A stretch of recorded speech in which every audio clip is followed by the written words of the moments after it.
Afternoon, everyone, and Happy New Year. And I wanted to introduce you to my lovely friend, Lou. We want to discuss about how photography has influenced her art process and her art in general. And obviously, this is Gladys Yelland and Brian and Lou. Thank you very much. Yeah, nice to meet you. Oh, thank you. Lovely to meet you too. Yeah, thank you for inviting me on. Not at all. It's our pleasure. It's good to have I think it's a good way because clearly photographers and artists have a same sort of mindset in nature and taking photos and what you see. But it'd just be interesting to see how you take photographs and bring them through into your art, because I've watched some of your YouTube videos and it's really quite interesting. Oh, thank you.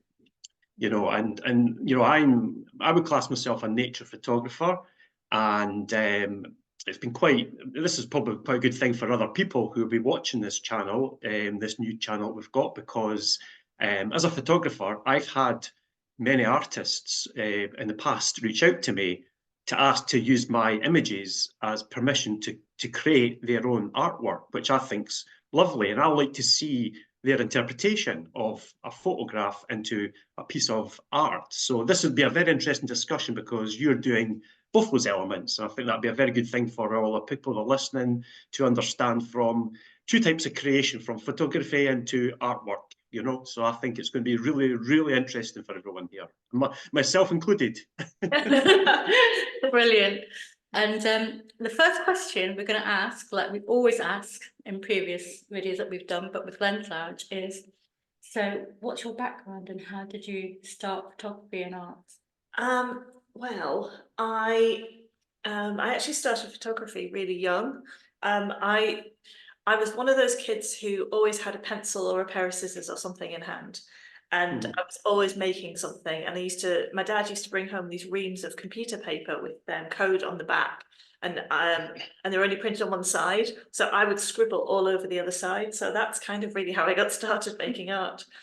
But I actually kind of got started in photography really early as well. And again, it was my dad's influence because he's a photographer, an amateur photographer, and he's taken photos as a hobby for as long as I've known him. And he goes every week to the local camera club, and he's been doing that for donkey's years. And so me and my sister, when we were little, we used to go with him. And I'm fairly sure it was to get us out of my mum's hair so she could get an evening on her own. But like from the age of about 7, I think we'd go and we'd sit in the camera club and we'd watch all the images come up on the screen, and we'd like hear all the critiques. And then when we were old enough, we started taking our own images and entering competitions and just started kind of getting involved like that. So it was a really lovely thing to do. But when I was a teenager, I kind of stopped. I stopped. I still had a camera and I took the odd photo, but I kind of didn't do anything with it for years after that. Okay, that's very interesting. Yeah. Okay, and so when did you actually then pick up a paintbrush to start getting into what you're clearly doing now is extremely good from what I can see from my point of view? Well, it was actually quite a long time really, because I did like sciences at school, and I did a maths degree, and then I worked as a computer programmer for years, and all the time kind of alongside that I'd be kind of doing little hobbies. I did silk painting, I did felting, I did some knitting, I did all sorts of different things. I always had something on the go, and it was kind of like it was a family thing. My mum and my sister, we'd kind of share the same hobbies, we'd share tools and inspiration, and so I always kind of had this in the background. It was something I did on kind of evenings and weekends. And how did photography come to influence your art? Well, so the kind of getting into making art and kind of seeing myself as an artist, like professionally, is only something I've done in the last kind of 5-6 years. I started working with kind of community organisations, running different groups. and there was one that did lots of different kind of art and crafts groups, and I would go along, and some of them I was leading, and some of them I was just going as a participant, and one of them was a kind of a camera club type group, and so I got involved as that, as a participant, and then at the same time I'm kind of running art groups alongside it, so that's kind of how it all kind of developed, and it was that group that kind of really got me back properly into photography and was kind of really encouraging, and at the same time I was learning different art techniques. I was learning different media in art. I was learning watercolor and oils, and I'd done a lot of printmaking, so I was learning all of those kind of things along the side, and then about 5 or 6 years ago I decided to go professional. And that's what I do now. That's good. It's obviously been a bit of a journey, and I can understand for most people it's quite a big step to take that, isn't it? You know, because you just don't know how it'll be. And I can, you know, for people who don't know you, who are going to find out you're in this channel, I mean, has it been a succession for you? Because I can see you've got quite a good following on YouTube, and you put out a lot of good videos, good quality in the content. I love them.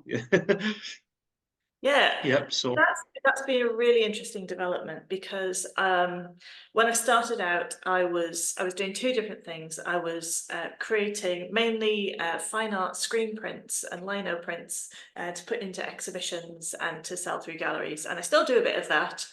But when the pandemic started in 2020, I suddenly had nothing to do because there were no exhibitions, all the galleries were closed. And so I already had this little YouTube channel where I was sharing those kind of things I did in the background, bits of sewing, bits of craft, bits of this and that. Just a bit of fun, really. I was doing it. But I decided to, because I had nothing else in the calendar, I just decided to, okay, I'm going to do a different art project every week and share it with people at home who are stuck and maybe kind of in the same position as me, don't have anything to do. And it's really grown since then. The watercolour in particular was something that was really popular. People really wanted to know more and more and more. I started creating weekly tutorials on different aspects of art. Right. So that's sorry, Glad. So that's where that all kind of started, because I've watched a few of them, and I just thought, what a wonderful way to connect with people. And I didn't realise at the time, because I wasn't looking at the timeline, you know. But I gather that was connect. So yeah, that's probably been a good platform for you to push your people get to know you that way, don't they? Using social media. It's really nice to connect with people like that, and being an artist, you can be quite isolated and it can be quite lonely, but kind of through doing that, I've now kind of got friends all over the world. It's lovely. That's so lovely. I also noticed in some of your tutorials you've taken photos of places in Edinburgh and you painted them. Could you go on about that? So I've got some examples to show you as well, so I can bring them up on the screen if we can work out how to do that. So I really like sketching buildings and architecture, and Edinburgh is perfect for that. And also it's thinking about kind of what kind of things people around the world want to see, and of course, you know, Edinburgh's beautiful and inspirational, and so I've gone out particularly with the intention of taking photos to use as reference in that kind of art. And that's a very different way of looking at photography, because I'm not looking for the interesting angles particularly. I'm looking for how to frame a subject so that I can draw it accurately. I want to kind of capture all the details, so I'm not looking for really deep shadows or really kind of lots of light and shade. I really want everything to kind of be quite flat so that I can see all the details on the building and put them in accurately. So do you want to see a couple of examples? Please. So this is a picture of the shore at Leith, and this is one that I took actually during sunset. I wanted to make a series of screen prints that show Edinburgh's golden hours that in the winter just go on for like 3 hours. the way that the afternoon light just becomes really, really beautiful, and you get these lovely golden shadows, opposite of shadows, highlights on all of the buildings. So I've created a series of screen prints using gold leaf that highlight all of them. So I wanted to take photographs all around Edinburgh and Leith with at that kind of sunset hour, and I've got some really dark areas that are just going to be in shadow on the final image, and then I highlight the golden areas with gold leaf. So what's influences the actual lighting of how the light sits within the photo that's actually attracted you to your piece of art? I think it's because it shows up all of the shapes of the buildings, and it shows the windows, and you get a kind of a different look than kind of you see during the day when you kind of, you get more of a sense of the kind of the depth of it, and you get I love gold. I love gold in all its forms, and so to see it kind of like that golden light is one of the things I really love about Edinburgh. That you get these kind of really cold, like autumn and winter afternoons, where from about 2 o'clock to 4 o'clock, you can just get this like beautiful shafts of light just illuminating tiny little vistas, and I really love that. I can relate to that in what I do. But I mean, the thing is also for what you're showing and displaying, are you going out with an actual mindset of particular buildings that you're going to want to photograph, or do you just see what happens when you're out there and then you choose the images that resonate with you then to actually turn into a piece of artwork? Well, it's kind of a bit of both. So with this particular series, I didn't quite know how the light was going to fall when I went to the different kind of areas. So I was kind of just like walking around until I kind of found a composition I was happy with, and then I'd kind of take a number of photos at that location and then take them back to the studio and work on them. I went to particular places that I thought might be really good, and actually some of them were and some of them weren't. If you're making art as a commercial venture, you kind of want to have an idea of like what people want to buy.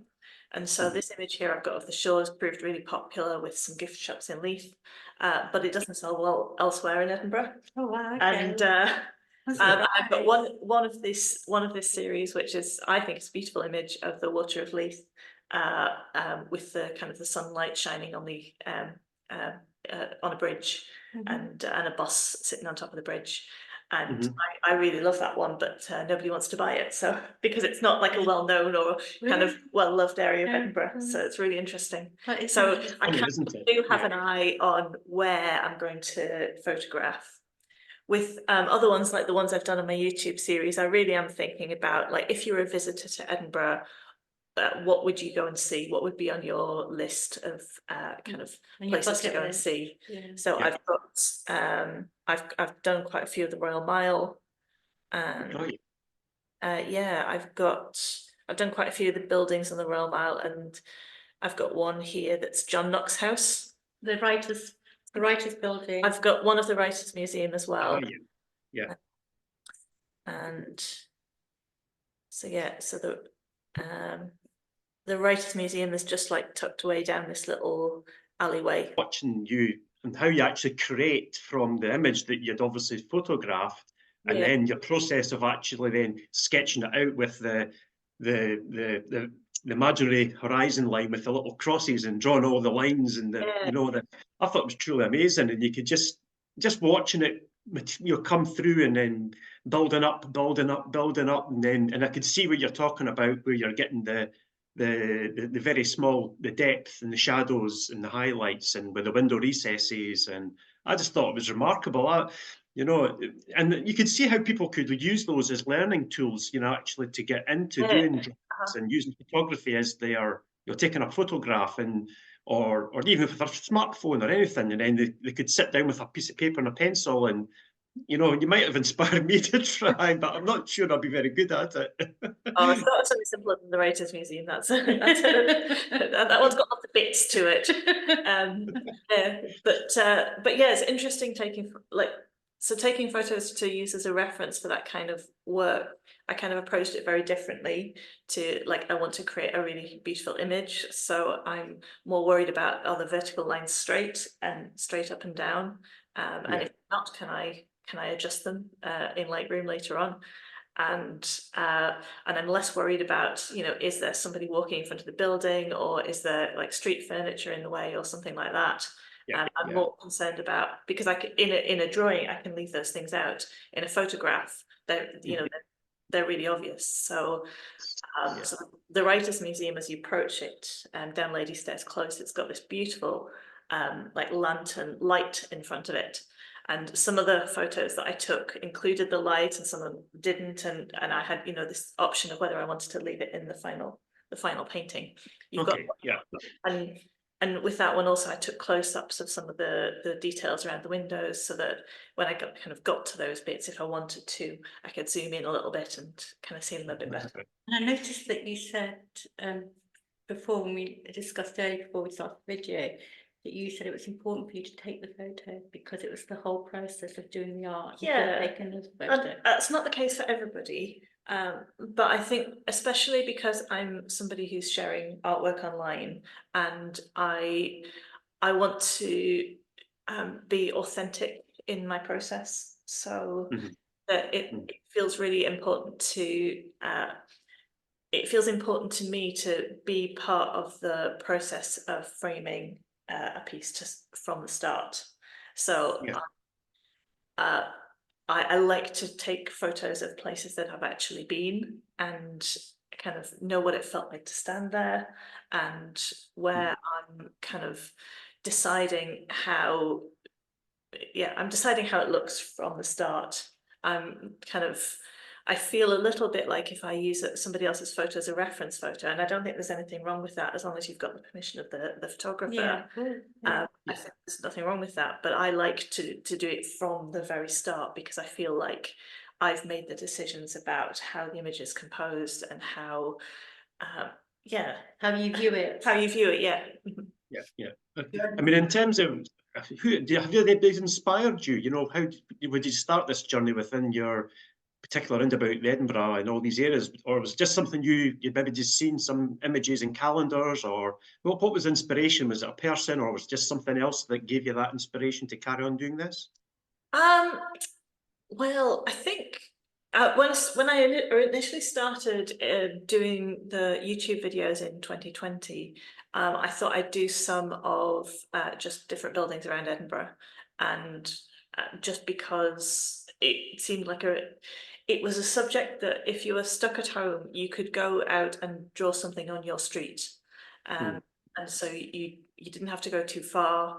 And so I was kind of doing the same thing, and I was starting with that, and people love those. So I was like, okay, well, I'm gonna have to do some more. And of course, I'm very lucky to live in a very beautiful place that has lots and lots of options for these incredible buildings. But there is a huge movement in drawing on the street, in location, or kind of drawing architecture. So if you're interested in this, it's something that you want to get into, I'd really look up urban sketching and urban sketches. And there are meetups in pretty much every city, and there's a huge community on Instagram, and it's all people kind of particularly sketching buildings, but street scenes, and there's some lovely ones of Edinburgh. And there's a community around the world of sharing photographs to use as references for these urban. Even talking about that, I remember, do you remember the Banksy exhibition in Glasgow? And I met a gentleman, because I do street photography, obviously. I met a gentleman called Pete, and I found out that Banksy has purposely got him to document all his graffiti stuff and ongoing through a piece of art. So he does a lot of street art. And he's obviously quite famous, he's well known in the Bristol and Bath area, but it was just interesting that Banksy actually chose him to actually do documentary work through artwork.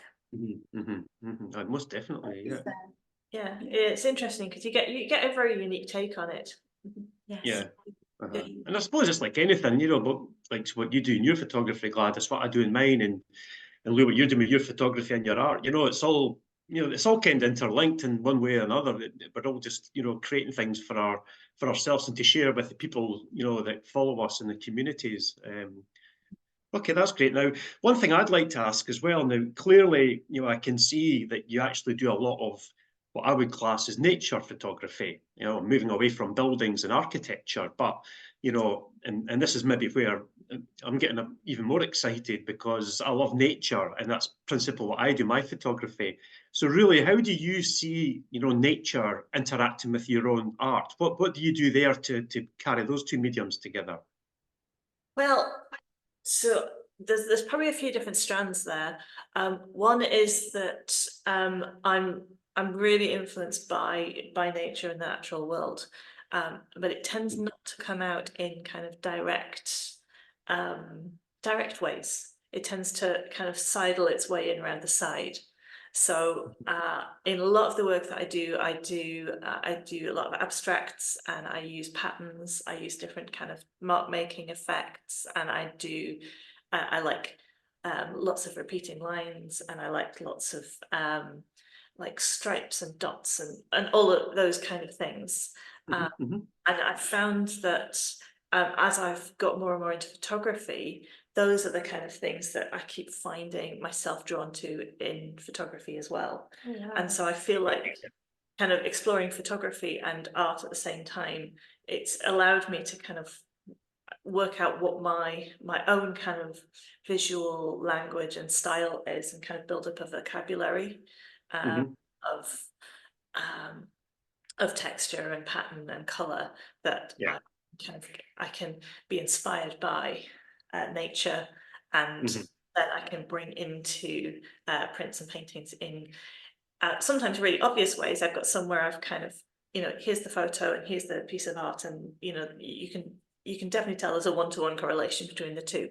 Mhm. But then other ones, they're much more yeah, they're abstracted. So I'm Yeah. kind of I'm taking the ideas of, like, I really love kind of focusing on really small details, and I really got into macro photography recently. Ah, right. Okay. I was going to say that. I was going to say macro's great, but obviously you're a step ahead Yeah. of me Uh, there. so yeah, and yeah, so I like landscape photography as well, but I can kind of go and I can go, okay, there's a beautiful vista and I'll take a photo of it. But then I'll be much more interested by a piece of moss, and I'll spend 15 minutes kind of taking a picture of a piece of moss or a snail shell, or a pattern on some leaves or something like that. Um, Mhm. those are the kind of things that really inspire me. I love your pattern work as well, because your Thank pattern you. work is pretty amazing. It's very abstract. What I see in nature, I've developed as a photographer, and I still like the big landscapes and all these things, but I think there's a lot more to explore, especially for me around about woodlands and on beaches where you look at pebbles and rocks or uh, leaves, and because you mentioned if it's all about shape, pattern, texture, or for me in woodland, it's all about the profile of a tree and the way that the branches all interact with one another. And what I like about it, and I'm not quite sure how deep you go into it, because clearly the photography, I think maybe you're more an artist than a photographer, but the photographer feeds the artist probably. But do you often go back to a place? Because, for example, if we're talking, leaves, patterns and textures, maybe see leaves, for example, but, leading up to the autumn, I was returning, on every 2 or 3 days because things change remarkably in a very short space of time, to then, for me as a photographer, to think what's the best time to actually then share that particular series of images. And is that important to you as well, from what you're trying to put through within your art, your paintings at the end of the journey? So I've got kind of I've kind of got two different kind of well, I've got two different ways of working as an artist. And one is Okay. that I kind of build up this bank and this library of reference image material. And so that's kind of the nature photography fuels all Okay. of that. And then there's the kind of the public facing aspect of it. So I did a whole series on woodland paintings, painting mushrooms and those kind of things. And it was really important to share those at exactly the right point, because they just feel irrelevant if you share them a couple of weeks too late or a couple of weeks too early, and the leaves are autumnal and crisp. It doesn't seem to work. I do wonder how it comes across, like in the southern hemisphere, or some of my viewers live in tropical climates. And how does that kind of, that really kind of specific sense of place in this kind of wet and damp Scottish climate, how does that translate across the world? I'm never quite sure, but it does seem like if I post things at the wrong time, it does feel like they kind of fall a bit flat. Do you think that Christmas time, you know, as you head towards like winter, that does it attract more people in because it has more romantic feel for Scottish weather? I think so, and I think there's a kind of coziness about it that I think people like, you know, especially when it's a bit, yeah, I think there's definitely a kind of a needing to find kind of that kind of the small comforts at that time of year. Yeah, I think so. Yeah, and you'll probably find in your artistry work as well as what we find in photography is that, you know, maybe a lot of people from out with the UK, you know, on the other side of the Atlantic, for example, you know, Australia, and a lot of expats who might resonate with, you know, people in the past living in Edinburgh and in the old town, or you know, all over Edinburgh, and people, you know, want to see the mountain scenery and woodlands and trees and autumn colours. So, do you get much of that through your artist work as well, and when you're actually creating these type of paintings? And I mean, is your medium, your people spread all over the place to try and, you know, get your stuff out there? Yeah, it's really interesting because I kind of previous to doing a lot of YouTube and a lot of things online, I was creating either for kind of very modern contemporary galleries, or I was creating for like essentially for the tourist market in Edinburgh. And you're kind of doing something that's got a real, it needs to have a real sense of place when you're doing that, because you're linking into that the feeling of either a kind of a nostalgia if people are kind of coming back to somewhere that they've known, or this kind of the history, and that you're linking into something much bigger than yourself. And the culture of Scotland as well, I suppose. There's some people that probably have, you know, come from Scotland, but even though they're based in America, have Scottish relatives and want to feel the culture of Scotland. Yeah, but Yeah. So yeah, so And I think also Outlander. I never watched Outlander, but people love Outlander, and they want me to paint Pacific locations because they're mentioned in Outlander. it's funny. That's exactly just one of the things I was going to say. You know, you've just, because, you know, and it is, and it's quite odd because, you know, I've been up to places where there's been a famous woodland, you know, where there's a Hunter's Ridge, the trees up at Kinclaven, Bluebell Woodlands, and I was totally ignorant of it at all. I just thought I seen these beautiful examples of trees that were lovely, and I was taken by them. I'm photographing, thinking, look at this, and I put it on my Facebook page, and everyone, mainly the people from the US, are all saying, "Oh, it's the trees from Hunter's Ridge and Outlet," and I'm like, I've never even seen the program, but I think you're right. That's where a lot of people can, you know, see Scotland from these media, you know, that have been, and I think when they link up with all of the type of works that we create, it gives them that bit of a personal touch, you know, that they can see us as creators bringing that to them as well, in a much lower key platform. Yeah, and you're making that kind of personal connection, you know, whether I meet like the buyer of an artwork, or you know, have a conversation with somebody online who's following a tutorial. Even without that, you've got this kind of sense of personal connection from kind of one artist to another. And Okay. I mean, do you have any exhibitions going on just now to speak of? I don't actually, and I don't have very much planned for the next few months, because I've been working on a PhD, which I don't know on about, but it's I've had a few exhibitions kind of connected with that, but I'm in the writing up stages, so I'm spending a lot more time just sitting at a desk. And you've had exhibitions in London in the past. That was amazing. Yeah, I've exhibited work in London, and that's been really fun, and some in the big exhibitions in Edinburgh, and so I plan to submit some work for probably the Royal Academy Summer Exhibition again this year, and those kind of things. And you've done tutorials for the art collectors? Oh, I teach art workshops in Edinburgh with a group called the R.E.VERB. Okay. So, yeah. Yeah. So do you just one thing up, because I know quite a lot of local artists, and there's a thing called Visual Arts Scotland. Is that Yeah, something there that you? is. Yeah, Yeah, because they Visual Arts Scotland, yeah. Mhm. yeah, so am I, but as a photographer. But I've been pre-selected. I've got an image being pre-selected for Oh, their amazing.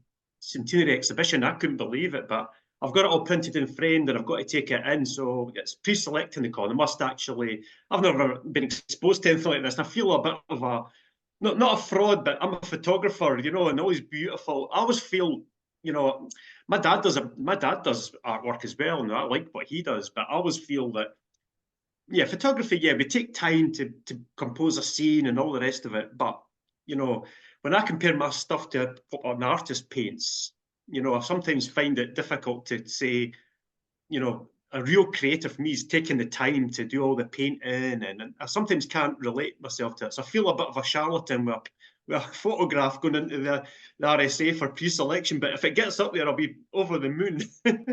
Oh, well, I wish you well. I wish you well. wish you But good yes, luck, Brian. I think you'll I do think well. maybe a bit of imposter syndrome there, which is something that we all suffer from, no matter like what our kind of creative Yeah. thing is. We're always kind of like, well, yeah, I can do this, but I can't do that. So maybe mine's not as valid. So, I don't paint portraits in oils, so I don't feel like I'm a proper artist sometimes. And yeah, you Aye, get that kind of feeling.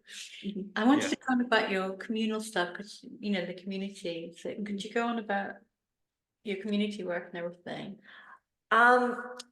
Yeah, so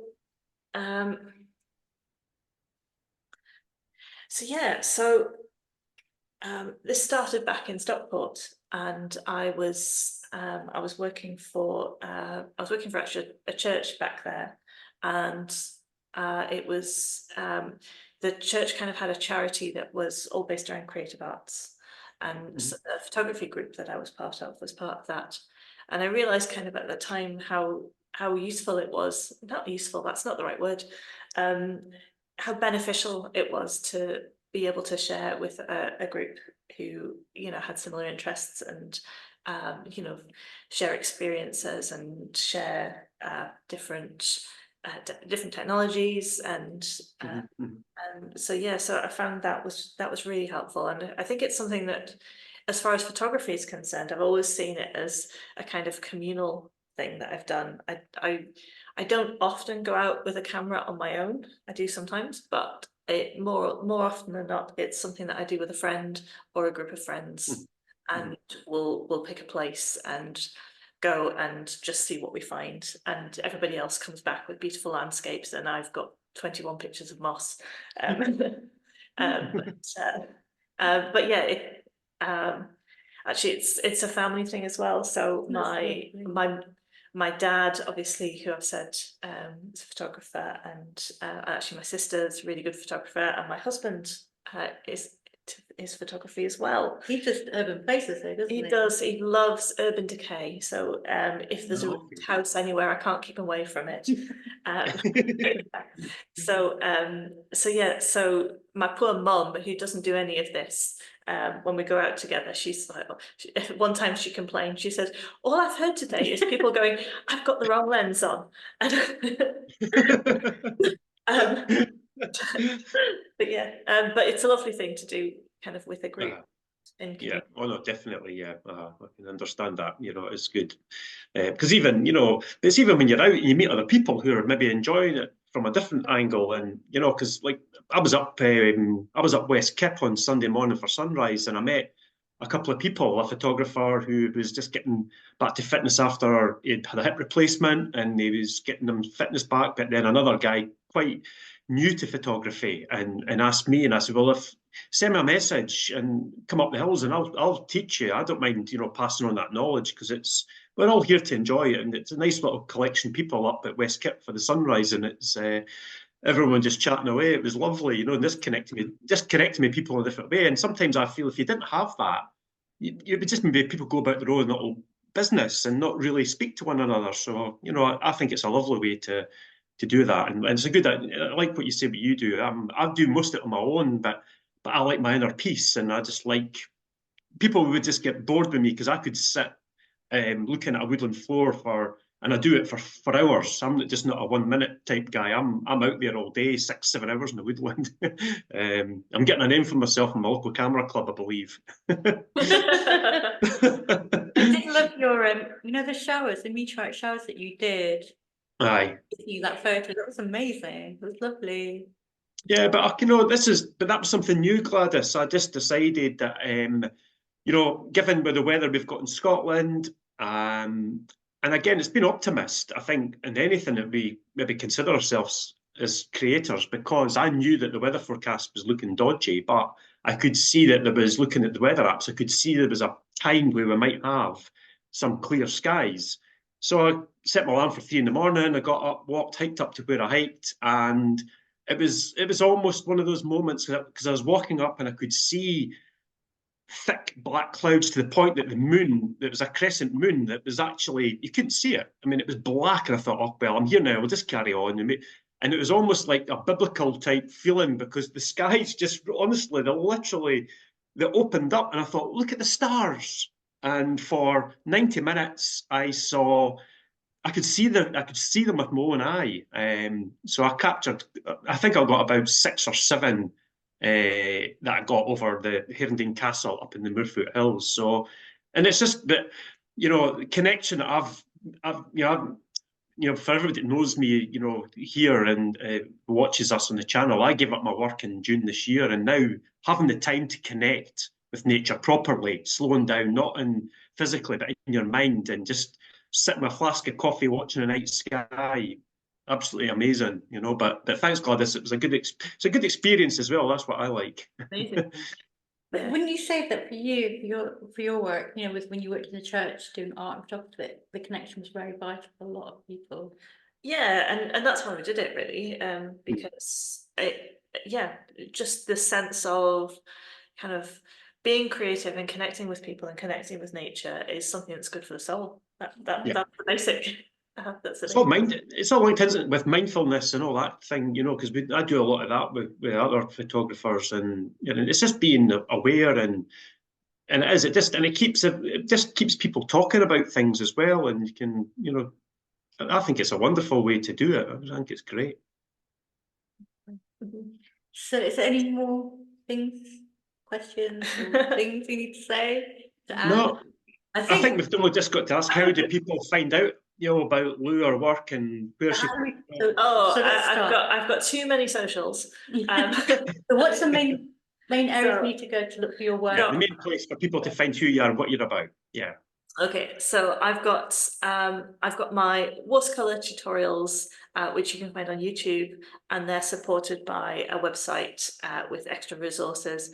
A lot of the photos that I use as reference material are available to download from that website, and there's also an Instagram account where I kind of share works in progress and that kind of thing. And what's the name of the website? The website is loudavisart.com. And that's quite simple. Yeah. And then YouTube is just Lou Davis.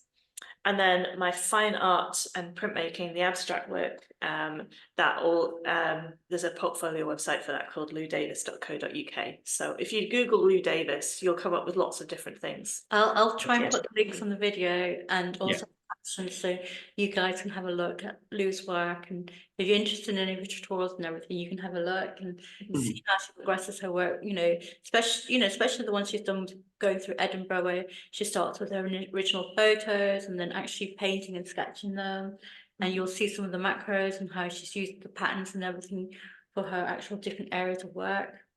So we'll send them out for you anyway. Yeah, brilliant.